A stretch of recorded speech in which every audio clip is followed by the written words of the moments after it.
मुताबिक जो हमारे को आदेश मिले कि आप अपने प्रदेश में भी इसको लागू करें, उसी को ध्यान में रखते हुए हमने 12 जिलों का दौरा किया है। 12 जिलों में जाकर अपने पार्टी कार्यकर्ताओं में एक जोश भरते हुए उनको आदेश दिए कि किस तरह से उन्होंने बूथ कमेटी को लेकर काम करना शुरू करना है ताकि हमारी बूथों में भी मजबूती हो।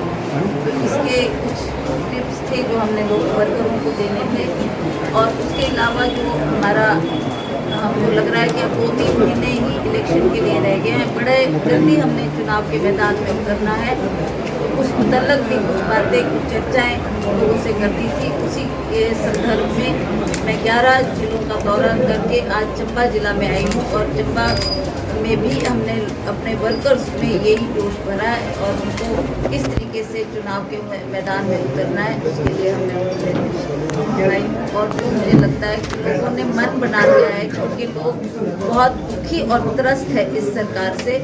जिस तरीके के वायदे इस सरकार ने किए थे, चाहे वो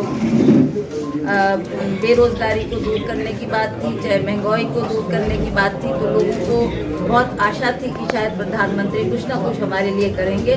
परंतु 3 बार प्रधानमंत्री जी का दौरा हिमाचल प्रदेश में रहा, जो बहुत ही निराशाजनक, जहाँ उन्होंने ना बेरोजगारी की बात की, ना युवाओं को रोजगार देने की बात की, और हमने बार बार ये भ्रष्टाचार का मुद्दा उठाया। पुलिस में जो ये भर्ती हुई, उस बात को हमने बार बार लोगों के बीच में और सरकार को भी उससे अवगत करवाया। और आप जानते हैं हमारे युवा कांग्रेस के बच्चे भूख हड़ताल पे भी बैठे, और हमने उनकी भूख हड़ताल तोड़कर ये कहा कि अब 31 तारीख को प्रधानमंत्री जी आएंगे। हमने निवेदन किया है कि आप सीबीआई की जांच करवाएं, तो सीबीआई तो प्रधानमंत्री के अंडर होती है, उनसे भी हम कहेंगे कि सीबीआई के आदेश देकर इसकी निष्पक्ष जांच करवाई जाए। पर प्रधानमंत्री ने हमारी बात अनसुनी की, ना उन्होंने ऐसे कोई निर्देश दिए, ना इसका कोई जिक्र किया, तो हमारे लोगों में बहुत निराशा है। दूसरा, ये जो आर्मी की भर्ती को लेकर लोगों में एक निराशा पहले ही थी कि इतने साल से सेना में भर्ती नहीं हो रही, और उन्होंने कहा कि ये तो कोरोना काल की वजह से 2-3 साल भर्ती नहीं हो पाई। तो अब लगता था कि शायद कोई ऐसा समय आएगा जब हमारे बच्चे जिसकी तैयारी कर रहे थे अपनी सेवाएं देश के लिए देने को, तो उसमें भी कोई ऐसा निराशाजनक उत्तर सरकार की तरफ से आया, जिससे आज हमारे बच्चे, नौजवान साथी सभी बहुत निराश और दुखी हैं। और 70 जयराम सरकार का अंतिम सत्र होगा, और उस सत्र में ये आए, और चाहे कि किसी भी सोच से आए, हम हर चीज़ के लिए जो प्रदेश के रेलेवेंट इश्यूज हैं वो हम उठाते रहे हैं, अंतिम सत्र में भी उठाएंगे। और क्योंकि जनता ने हमें जिम्मेवारी सौंपी है, और उन मुद्दों को उठाने से हमें कोई नहीं रोक सकता। ये ना हमें कोई डरा सकता है, ना कोई हमें धमका सकता है। जो इनकी भाषा बदली हुई है इस समय, टोन एंड टैनर आप जो प्रदेश के पूरी सरकार के सुन रहे हैं, वो इसीलिए है कि बौखलाहट है।